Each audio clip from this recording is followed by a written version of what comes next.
Hello, college biology students. Today we're going to talk about the Krebs cycle, also called the citric acid cycle.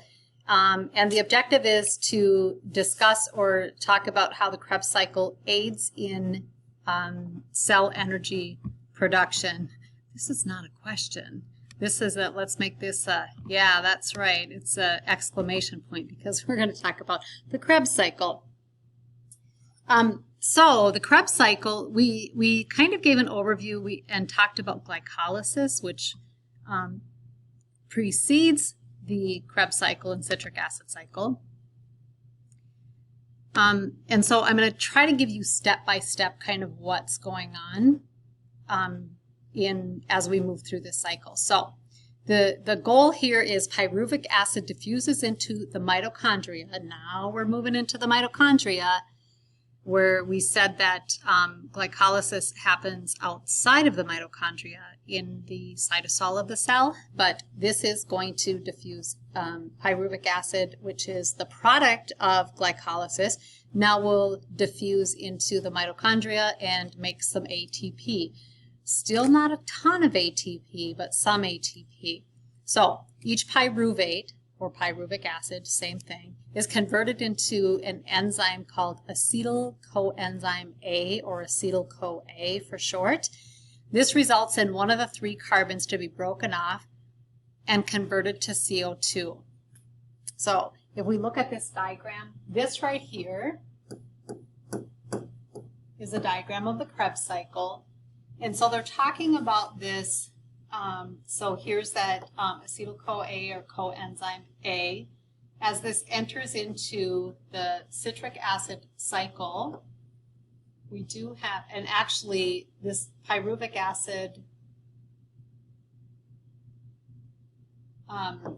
actually this first stage here is the giving up of one of the carbons, which is converted to CO2, and we get this NAD plus being converted to NADH. So NAD plus is obviously a polyatomic ion with a positive charge. And what happens is we add 2 electrons to this, and then we also add a proton.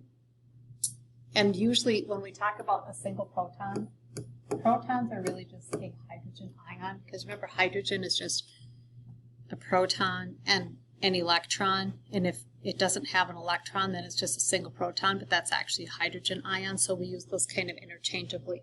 But what is produced from that then is a NADH, because it picked up 2 electrons and a proton to convert it into NADH. So that's the first step. As we move into the next step, step 2, a carbon is removed and released as CO2.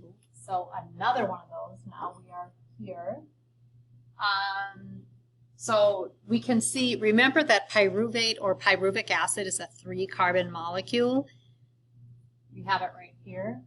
Each of these carbons is going to kind of be stripped off as we go through.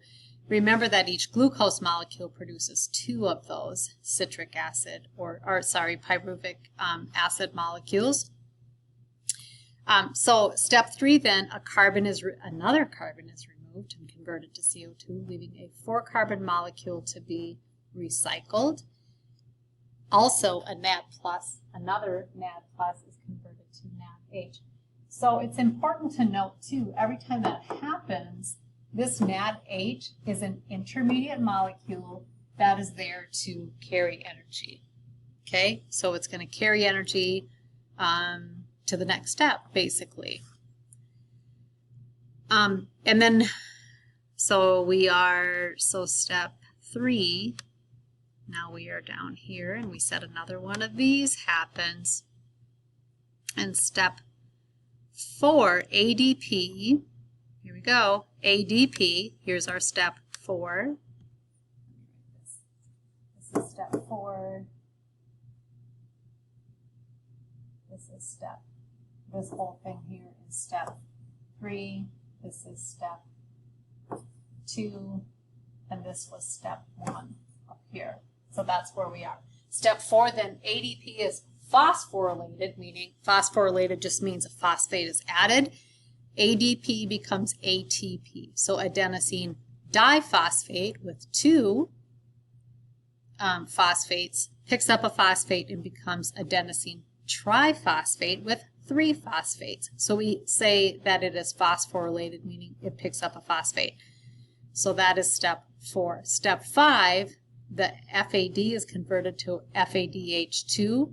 So it picked up 2 electrons and also 2 protons. You'll notice that this is not charged. It is a neutral molecule, and it's not charged here either. So it had to pick up the same amount of negative charges as it did positive charges. So it remains neutral in both before and after. So that is step 5. And then step 6, NAD plus is converted to NADH. So that is step 6. So you will notice as you look at this diagram, this is the entire Krebs cycle. What's really happened here as an overview is a lot of these intermediary or intermediate molecules are made. The NADH, this pyruvic acid molecule is broken down. We get some CO2 is produced in this cycle. We get a little ATP, but not a whole bunch of ATP. We do not get a lot. So this isn't the cycle where we're going to get the bulk of that ATP made, and that's important to note. And this next slide, so this cellular respiration, the breakdown of food to get energy, kind of, this diagram is just sort of an overview of kind of what happens, and we've talked about some of this already. So the first step in cellular respiration is breaking down the glucose in this process of glycolysis, and we get that pyruvate or pyruvic acid made. So glucose has to be broken down, and then one of 2 things can happen. We're going to talk about these in more detail. Oh, I see it writing over my face. It is, if there is oxygen present, then it diffuses into the mitochondria, and we go through the Krebs cycle. And then there's another step called electron transport chain, and it's just going to make lots of ATP. If there's no oxygen, then we're talking about anaerobic. So now we either have ethanol and CO2 or lactate produced. So it depends whether we have oxygen present or not. If it goes into this anaerobic process, we really don't get much ATP. Like, we get the couple, like there's one, made up here, but we really don't get very much. So obviously that's not what we want. So now all of those intermediate molecules are going to be used in something called the electron transport chain, which we will talk about actually in our next video. So hopefully this was helpful and explained kind of those steps of the Krebs cycle for you.